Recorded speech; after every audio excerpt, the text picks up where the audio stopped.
This is Hidden Killers Week in Review. A look back at the most prolific stories of the week.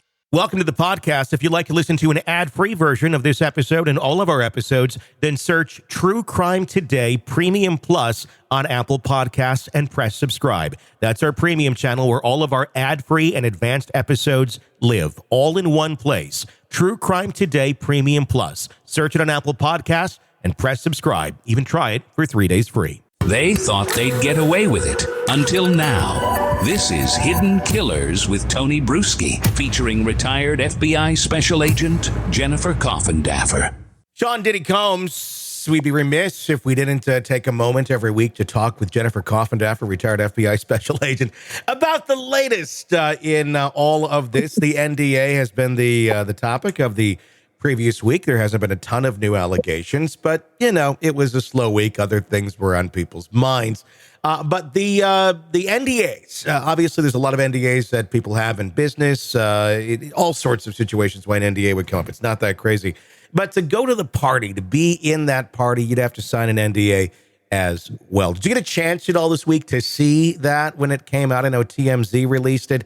And do you have any thoughts on what was released and the whole idea that you had to have that to go to his party? Well, I do have a thought, Tony, actually, on an NDA to go to a party.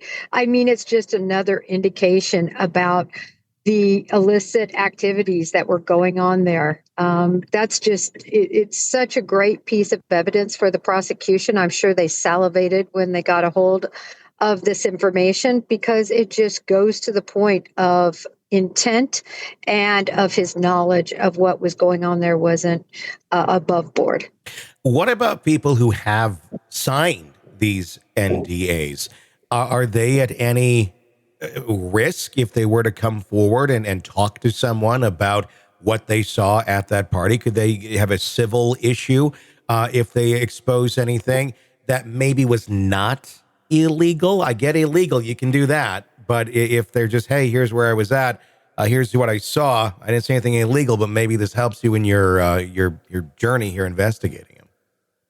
I think there is some exposure, but when you look at the big picture, there is so much going on in the illegal arena for Diddy right now. And the amount of money that is going to be spent on his attorneys will be millions. Mm-hmm. And so even though he's worth $1 billion, I just feel like this is a situation where he has a lot on his plate to be dealing with these NDAs. But nevertheless, there's definitely, possibly exposure, but as you said, not related to illegal activities.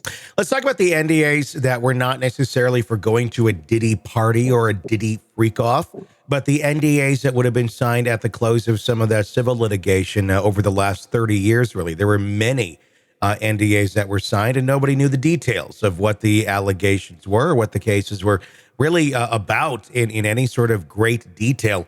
What about those ones? Now that we're getting into this treacherous territory of digging into his past, obviously the federal authorities can dig into that. But what about those individuals who signed those NDAs because they got paid off, basically, to not go and speak about Diddy in a negative way? Can they come forward at this point?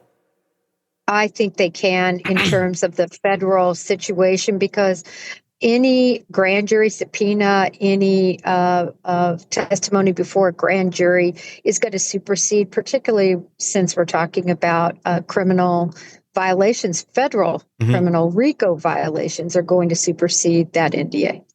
And does it matter what, I guess any criminal activity, does that count? If somebody's there and they just see illicit drug use of illegal substances, is that enough that they could go and say, look, here's what I saw. This would violate the NDA, or this may not violate the NDA. This may or may not. I didn't see sex. I didn't see a lot of the horrible things that we're hearing about. Does it make a big difference? It's just if something illegal was going on there, it was going on, and it's worth talking about?